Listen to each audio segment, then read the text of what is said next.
Michael Kim, joined now by Bob Lee from Outside the Lines as we discuss more on the passing of Nelson Mandela, who, of course, led his country out of apartheid, and it was probably the most memorable moment, and really was a symbolic gesture, and it showed just how far that country had come in the 1995 World Cup of Rugby. Can you explain the reaction that people felt and what, Mandela thought about that moment? Well, if you've seen the movie Invictus, or if you've read the book, and the book is actually better than the movie is darn good. The book is entitled Playing the Enemy. It's written by John Carlin. It tells the story, and the book goes back further than the movie, of Nelson Mandela, imprisoned at the time, off Robben Island on the mainland at this point, and working to negotiate his release from prison in the years leading up, of course, to the emergence of democracy. Now, the Rugby World Cup came to South Africa in 1995. This is just 1 year into majority rule in South Africa. Mandela was released from prison in 1990. He was elected the first black popularly elected president in 1994. The next year, here comes the Rugby World Cup to South Africa. Now, rugby in South Africa is the white game. Football, soccer is the black population game. White folk at that point in South Africa were outnumbered, were in the majority. They had just given up political power, but by a factor of about 1 to 8. And here comes the rugby team. If you've seen the movie, you know, of course, what happened. Francois Pienaar, the captain of the team, is enlisted and taken under the wing of Mandela. And, of course, in a fantastic series of occurrences, South Africa go on to win the Rugby World Cup, embraced by the majority black population of the country. This team primarily, there was one, as they call, colored player of mixed race heritage on that team.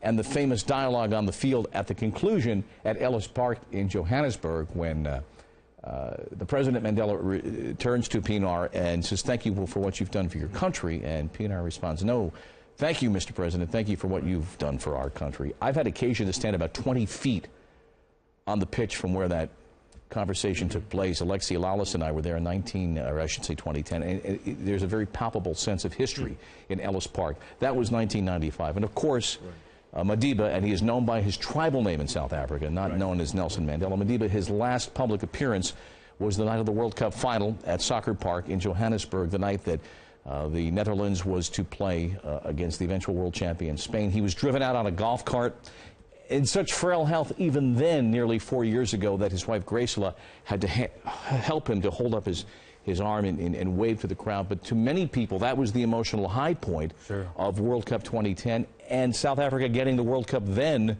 was seen as really anointing South Africa as being fully embraced back into the community of nations. Let me get back to 1995, and what do you remember about what controversy surrounded the fact that he came out in the South African colors?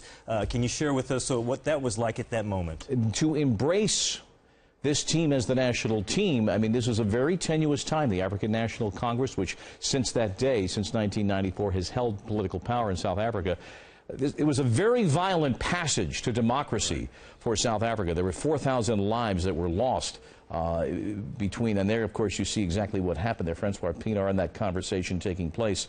It was a very violent time and very tenuous time. And for Mandela to wear the national colors and to wear a cap, he wore the jersey of the rugby team and he put on the cap. He anointed this team and he sent the signal visually throughout all the townships and the black townships, "This is my team."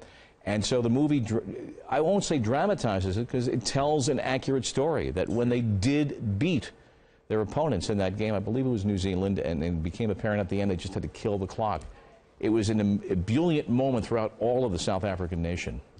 And then as far as the World Cup of Soccer, then several years later, how instrumental was he in getting that big worldwide event to that country? South Africa had bid very heavily. They wanted the 2006 World Cup, and they were unsuccessful in that attempt. But I think the signals were sent at that point, Michael, that you were close.